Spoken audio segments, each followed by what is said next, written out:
The night had wrapped the city in a blanket of silence. Streetlights flickered along empty roads, their glow reflecting on wet pavement from the late evening drizzle. Inside the city hospital, the emergency room hummed with the low, constant rhythm of machines. Most patients had been treated and sent home hours ago, leaving the corridors quiet and still. The only sounds were the soft footsteps of the nurses and the occasional beep of monitors. Ilara walked briskly down the hall, her white uniform crisp but slightly damp from the chill that seeped in through the glass doors. She had worked nights for years, and though fatigue often clung to her bones, she welcomed the solitude. There was something almost comforting about the quiet, a chance to think, to breathe, to move without interruption. Then came the sound of hurried voices outside the ER doors. The sliding doors parted with a hiss, and paramedics rushed in, carrying a figure on a stretcher. Ilara froze. The man's features were pale, almost unnatural under the harsh fluorescent lights. He was tall, with dark hair matted with blood, and his presence seemed to make the air itself heavier. "Code Black. Critical patient," one paramedic said tersely. Ilara's heart skipped a beat, though she didn't understand why. There was something different about him, something that made her stomach tighten with a mix of fear and curiosity. She moved closer, taking the patient's vitals with practiced precision. His pulse was strong but irregular, his breathing shallow. There were wounds across his torso that seemed almost impossible, slashes and punctures that should have been fatal. "Who is he?" she asked, her voice steady despite the unease creeping along her spine. "Alias. He was found wandering near the old cemetery," the paramedic said, glancing nervously at the stretcher. "You'll see when you run your tests." Ilara nodded, trying to focus on her tasks.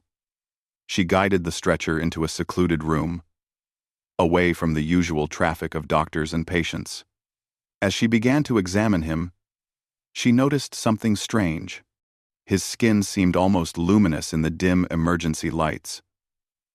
And though he was unconscious, there was an intensity to his presence that made her feel as if he were aware of her every move. She stepped back, suddenly feeling a sharp chill, as though the temperature in the room had dropped. The lights flickered. Ilara's pulse quickened, but she forced herself to remain calm. "Just a patient," she whispered to herself. "Just someone hurt. You do this all the time." The man stirred. His eyelids fluttered, revealing eyes of the deepest, darkest shade, eyes that seemed to hold centuries of sorrow and solitude. When they opened fully, they fixed on her with an unsettling intensity. Ilara felt a shiver run down her spine. She could hear her own heartbeat pounding in her ears. "Don't move," she said softly, placing her hands lightly on his chest to check the injuries. Then came the sound that made her blood run cold, a low, distant howl, almost human, almost not. It echoed through the halls, followed by the sudden rush of footsteps. She didn't need to see them to know who it was. Hunters. Ilara had heard stories of hunters, humans who pursued creatures that lurked in the shadows, beings that were said to live beyond the reach of normal men. They were ruthless, skilled, and they never stopped until their prey was dead. And now, she realized, the prey was in her care. The doors to the emergency room burst open. Figures in dark clothing stormed in, weapons glinting in the harsh light. "Move!" one shouted. "Where is he?" Ilara's mind raced. She couldn't let them take him. He was alive, hurt, and human or not, she couldn't abandon him. "This way," she whispered, grabbing the edge of the stretcher. She led him down a narrow hallway, taking turns quickly, avoiding the main corridors where the hunters' voices would carry. Her hands trembled slightly as she pushed the stretcher, but there was a strange strength in her resolve. She couldn't explain why, but protecting him felt inevitable. She guided him to a hidden service elevator that led to the hospital's old wing, a place long abandoned, filled with echoes and shadows. As they moved, the Vampire King stirred, groaning softly. His eyes opened again, meeting hers. For a moment, time seemed suspended. The fear, the danger, the strange exhilaration, it all blended into one sharp, electric moment. She could feel the intensity of his gaze, ancient and powerful, and a strange warmth spread through her chest. "Stay close," he whispered, voice low and hoarse. It sounded like it came from deep within centuries of memory. Ilara's breath caught, not from fear, but from the resonance in his tone. The elevator doors opened with a slow creak, and they stepped into the abandoned wing. Dust hung in the air like mist, and the faint light from the windows cast long shadows across the cracked floor. It smelled of age and quiet decay, a place forgotten by time. They stopped for a moment, catching their breath. Ilara examined him again, noticing the unnatural perfection of his features. The sharp lines, the porcelain-like skin, the subtle strength in his frame. Despite the wounds, he exuded a power that made her both anxious and fascinated. "He's strong," she murmured. "Stronger than he should be. What are you?" Kalen's lips curved slightly, a ghost of a smile.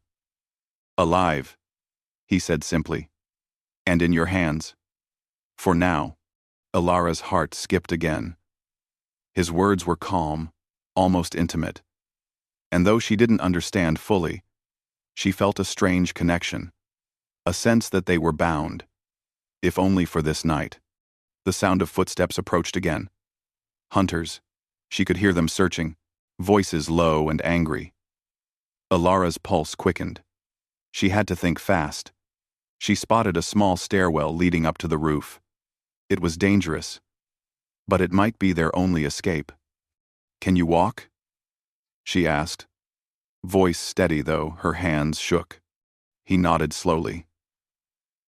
Carefully, she helped him to his feet. He was heavy, unnaturally strong, and she realized she had to rely on him as much as he relied on her. Together, they moved through the shadows, past debris and broken furniture, until the stairwell opened to the roof. The night air hit them, cool and biting. Rain had left puddles that reflected the dim glow of the city lights. Below, the hospital was a labyrinth of danger, hunters searching for their prize. Above, only the open sky stretched out, vast and indifferent. Ilara paused, glancing at him. "This way. We'll find another exit," she said. Kalen stepped closer, almost protectively, and she felt the weight of his gaze on her. It was unnerving, overwhelming, and yet not threatening. There was an acknowledgement there, a wordless understanding between mortal and immortal. Suddenly, a crossbow bolt flew past, embedding itself in the railing near their feet. Ilara gasped and stumbled, but Kalen caught her with ease. Their faces were inches apart. She could feel his breath, hear the faint sound of his heartbeat, or perhaps it was her own, pounding too loudly in her ears. "Quiet," he murmured, his voice a dark velvet in the cold night. "Breathe, but quietly. If they hear you." Ilara nodded, shivering. Not from cold, but from the electric tension between them. For a moment, the world shrank to the two of them, standing on a rain-slick rooftop, hunted and bound together by danger and necessity. The distant city lights flickered. Somewhere, far below, the hunters regrouped, and somewhere far deeper, in the dark pulse of the night, Ilara felt the undeniable pull of something ancient, something powerful, something she could neither resist nor fully comprehend. They had escaped for now, but she knew, instinctively, that the night was only beginning, and the man she had saved was no ordinary patient. He was a king of shadows, a being of centuries, and her life had changed forever in a single heartbeat. And as they crouched together behind a ventilation shaft, listening to the distant footsteps, Ilara realized the truth. She could save him tonight, but the night itself would not let them go without exacting a price. Her hand still trembled on his arm, but she didn't pull away. Not now. Not ever, she thought, as the storm clouds above seemed to whisper in the dark. Don't breathe, or he'll hear you. The abandoned wing of the hospital smelled of dust, damp walls, and time long forgotten. The faint light of the city leaked through broken windows, casting jagged shadows across the floor. Elara led Kalen deeper into the wing, guiding him past debris and shattered furniture. Every step she took was careful, deliberate, her ears straining for the slightest sound. The hunters were still out there, relentless in their pursuit. Kalen leaned on her lightly, his strength undeniable yet restrained. You shouldn't risk yourself for me, he murmured, his voice low and velvety, carrying the weight of centuries. I can't leave you, Elara replied, her hands steady even though her heart raced. You're hurt. Someone has to help you. He studied her for a moment, those dark eyes piercing into her very soul. There was curiosity there, an unusual mixture of caution and something else, something that made her shiver despite herself.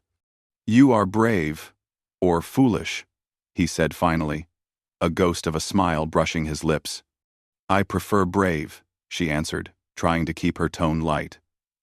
But inside, she felt a thrill she couldn't name, a mixture of fear, admiration, and something dangerously close to fascination.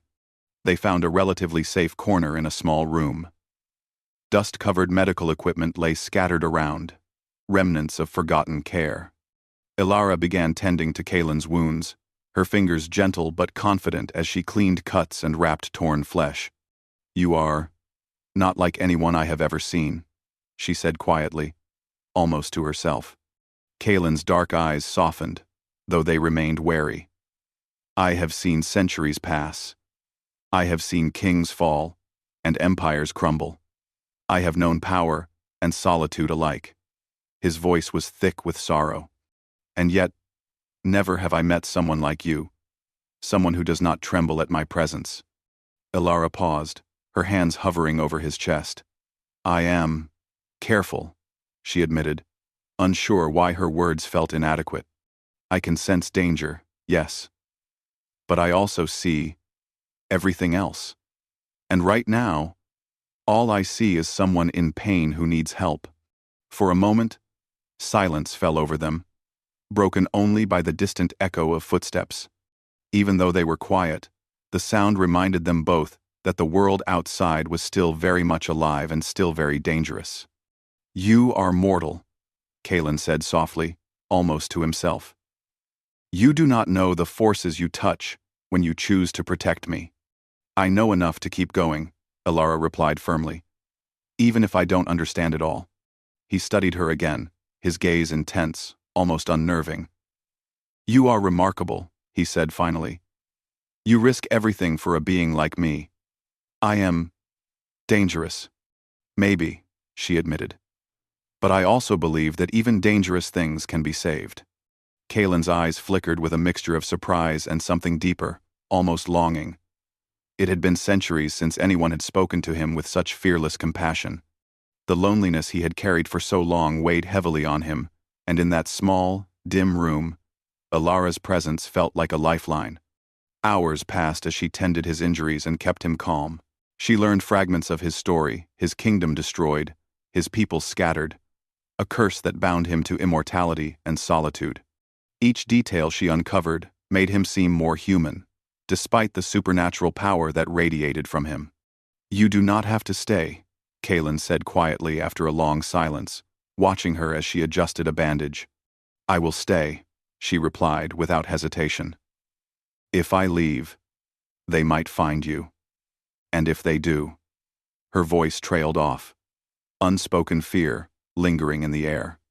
He reached out slowly, brushing a stray strand of hair from her face. You are not afraid of me, he observed. And that unsettles me, more than any weapon could. Elara felt a warmth spread through her chest at his touch. It was brief, fleeting, but enough to make her pulse quicken. She wanted to pull back, to remind herself of the danger, but she couldn't.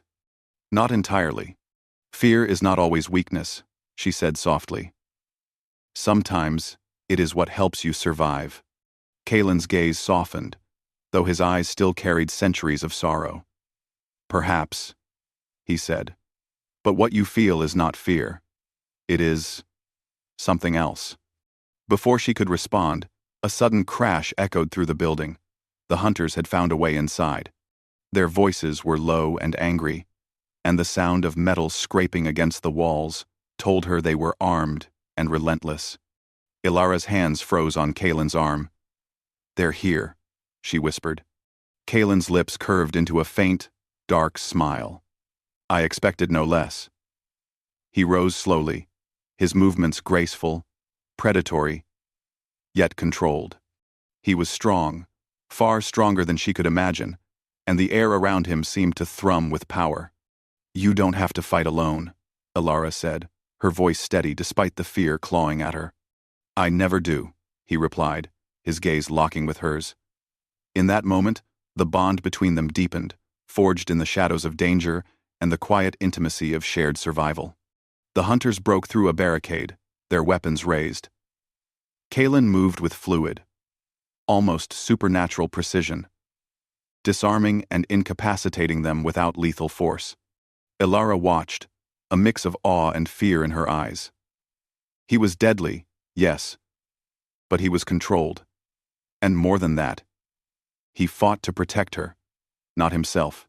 After the chaos subsided, they were alone again, though the distant sounds of pursuit lingered. Kalen leaned against the wall, breathing deeply, and Ilara knelt to check him once more. His strength was immense, yet there was a vulnerability in the way he allowed her care, a trust he had not offered in centuries. "You could have left me," he said quietly, voice softer now. "Most mortals would have." "I couldn't," Ilara replied. "And now—" Kalen's dark eyes met hers, searching, questioning, and for a fleeting moment, centuries of solitude seemed to fall away. "You are extraordinary," he murmured. "I am not used to such devotion. Not in a very long time." Her fingers brushed his hand, light and hesitant. The touch was electric, charged with something neither of them could fully name. And though they were still hunted, still vulnerable, a strange calm settled over them. In the darkness of the abandoned hospital, they found a rare intimacy, a bond forged in fear, trust, and unspoken longing. But the night was far from over. A sudden sound, metal scraping, a low growl, footsteps fast and sure echoed through the hall. Ilara's heart leapt into her throat. The hunters were not done. Kalen's head tilted slightly, listening, sensing what she could not. His eyes darkened with a fierce intensity. "They are coming," he said simply. "We cannot hide forever." Ilara swallowed hard, gripping his arm. "Then we fight," she said. "No," Kalen corrected gently, yet firmly. "We survive, and we trust each other." For a moment, neither moved. The weight of centuries, the danger that stalked them, the unspoken attraction between mortal and immortal, all of it hung in the air like a tangible force. And then, as if drawn by some invisible thread, Kalen reached for her, lifting her slightly off the ground with ease. Her breath caught as she realized just how powerful he was.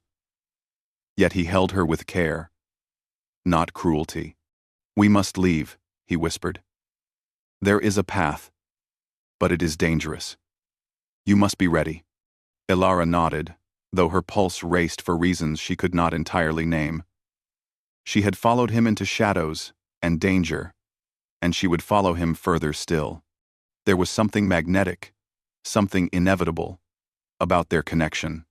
They moved again, silently, stepping over debris and through corridors of half-light. The city stretched below them, indifferent to the struggles of those who walked its rooftops. And though the hunters were close, their awareness sharpened. The bond between Ilara and Kalen grew stronger, built in fear, survival, and a strange, dangerous fascination.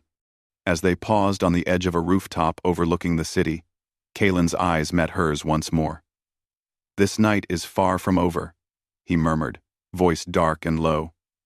"And neither are the choices we must make." Ilara's fingers brushed against his, a fleeting touch that sent a shiver through both of them. She realized, with both fear and wonder, that she was no longer just a nurse in a quiet hospital. She was a part of something larger, something ancient, something that could change the course of both their lives. The city slept below, unaware of the immortal shadow and the mortal woman standing together above it. But in the dark heart of the abandoned hospital, a new story was beginning, one of danger, trust, and a bond that neither could ignore. The first light of dawn stretched across the city, washing the streets in pale gold. Yet above, on the hospital rooftop, the night's shadows clung stubbornly to corners and cracks, refusing to let go. Ilara stood beside Kalen, her fingers brushing his arm as she surveyed the streets below. They had survived the hunter's initial assault, but she knew this was far from over. Kalen's dark eyes scanned the horizon, alert and watchful. "They are relentless," he murmured. "We cannot hide forever. If they catch us, it will end badly." Ilara swallowed hard, the chill of early morning not affecting her as much as the tension that tightened her chest. "Then we fight," she said, her voice firm. "Together." He studied her for a long moment, the intensity of his gaze almost painful. "You are brave," he said quietly. "Perhaps braver than is safe.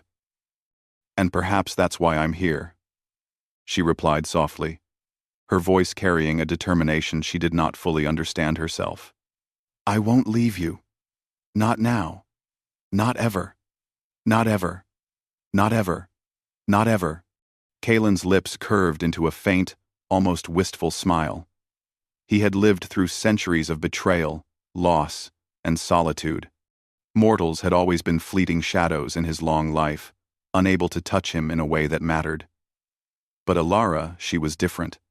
In her courage, in her compassion, in her refusal to fear him, he glimpsed something he had thought lost forever: connection, and perhaps redemption. Below, the faint shuffle of feet reminded them that the hunters were closing in. Kalen's movements became fluid, predatory, yet controlled. He led Ilara down a narrow fire escape, their descent quiet, deliberate. Every step, a calculated risk. "You must be careful," Kalen warned. "I've been careful all my life," she said, half teasing, half serious. "Tonight, I choose not to be." He glanced at her, the faintest flicker of amusement in his dark eyes. "You are extraordinary." They reached the street below, a deserted alley bathed in shadow. Kalen moved silently ahead, listening, sensing, preparing. Ilara followed close, her hands brushing against his coat, feeling the warmth radiating from him. It was unnatural, magnetic, and yet comforting. Suddenly, the hunters appeared, emerging from the mist like ghosts. Their weapons gleamed in the dim light, eyes filled with cold determination. Kalen stepped forward, his presence commanding, yet he did not attack immediately. He studied them, calculating, waiting. Ilara felt a shiver run down her spine, but she did not step back. She trusted him. Somehow, she always had. "You cannot keep running," one hunter said, voice low and dangerous. "The king will fall tonight." Kalen's eyes darkened, and in a blur of movement, he disarmed one with fluid precision, his every action graceful and precise. The hunters attacked in waves, but he moved like water, deflecting, disarming, incapacitating without unnecessary harm. Yet it was clear that if they fought alone, they would eventually be overwhelmed. Ilara took a deep breath, her instincts kicking in. She grabbed a discarded metal pipe and positioned herself behind Kalen, ready to assist if needed. It was dangerous, but she could not stand aside. Her connection to him, fragile but undeniable, demanded that she act.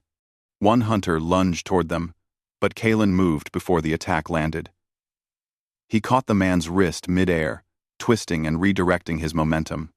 Elara's heart pounded. And for a moment, she saw the centuries of power he carried in each movement, the weight of immortality, and the loneliness that had tempered it. The battle raged on, shadows dancing on walls, echoes of footsteps, metal, and the low hum of tension filling the alley. Yet amid the chaos, Kalen moved with a singular focus to protect her. She felt it in every step, every glance, every subtle adjustment of his body to shield her from danger. Finally, the hunters faltered, exhausted and frustrated. Kalen's eyes glinted, and with one swift motion, he sent the last one sprawling. Disarmed and incapacitated, silence fell, broken only by their heavy breathing. Elara's hands shook as she dropped the pipe, relief and adrenaline flooding her system. Kalen looked at her, his expression unreadable, yet softening. "You are remarkable," he said again, the weight of his centuries visible in his gaze. "I have seen kings fall, empires crumble, but I have never seen someone like you." Elara's chest rose and fell quickly. "I could say the same about you," she whispered. "You are more than what the world sees. You're not just a fighter. You're—" Her words faltered, caught in the mix of fear, awe, and something deeper. Kalen stepped closer, lowering himself to meet her gaze. The city around them seemed to fade. The danger of the night, temporarily suspended. "I am alone," he admitted softly, a rare vulnerability in his tone. "For centuries, I believed that connection, that trust, was a weakness. But with you—" His eyes lingered on hers. "Perhaps it is not." Elara felt her breath catch. She had seen courage in many forms, but what he offered was different, an openness that defied the centuries of fear he carried. She stepped closer, her hand brushing against his, a tentative, electric connection forming between them.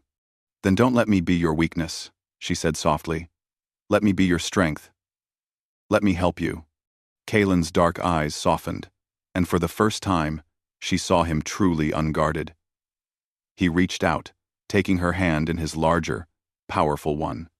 The touch was warm, grounding, and filled with a promise neither had spoken aloud. "The hunters will return," he said, voice low but steady. "But tonight, we have survived. And perhaps, for the first time in centuries, I see a reason to hope." Elara nodded, her heart swelling with a mixture of fear, relief, and something far more profound. "Then, we move forward together," she said. They stepped away from the alley, moving through the quiet streets, their footsteps silent against the damp pavement. The dawn painted the city in soft gold. But the shadows still lingered, a reminder that their fight was not over. Kalen glanced at her, his expression a mixture of admiration and something deeper longing, trust, and an unspoken promise. "You have changed something in me," he said quietly. "A shadow that has ruled for centuries is shifting. Because of you." Elara felt a shiver run through her, a thrill she did not understand fully. "And you have changed something in me," she admitted. "You've shown me that even the darkest night can hold light, if you dare to reach for it." For a moment, they walked in silence. The weight of the night behind them, the promise of the unknown ahead. Every glance, every touch, every heartbeat between them spoke volumes. The mortal and the immortal, bound by trust and danger, had formed a connection that neither could deny. As they reached the edge of the city, Kalen paused, looking out at the horizon where the sun was breaking through the clouds. "The world may never understand us," he said, voice soft, almost a whisper. "But we understand each other. And that is enough for now." Elara smiled, her fingers brushing his hand again. For now, she echoed. But I have a feeling our story is just beginning. Kalen's eyes darkened with centuries of mystery, but there was a light there too, a spark he hadn't felt in ages. Then we face it together, he said, his voice steady, resolute. Whatever comes. The city below awoke slowly, unaware of the battles fought in its shadows, unaware of the mortal nurse and the immortal king who had defied fate together. But above it all, in the quiet of the morning, two hearts beat in unison. One mortal, one immortal, both changed forever by the night's trials. And though the hunters might return, though danger still lingered like a persistent shadow, neither Elara nor Kalen feared it. They had found something stronger than fear, stronger than centuries of solitude. They had found trust, courage, and a bond that neither death nor darkness could sever. As the first full rays of the sun broke over the horizon, Kalen took a deep breath. For the first time in centuries, he felt hope, and beside him, Elara mirrored the feeling. A quiet, unwavering strength blooming within her. The night had tested them, nearly broken them, yet it had also forged a connection neither would ever forget. And as they moved forward into the uncertain day, one truth remained clear. Together, they could face whatever shadows the world had to offer. The city awoke, the dawn spreading warmth across the streets. But above it all, in the quiet aftermath of darkness, a mortal nurse and a vampire king walked side by side, forever changed, forever bound, and ready for whatever awaited them next.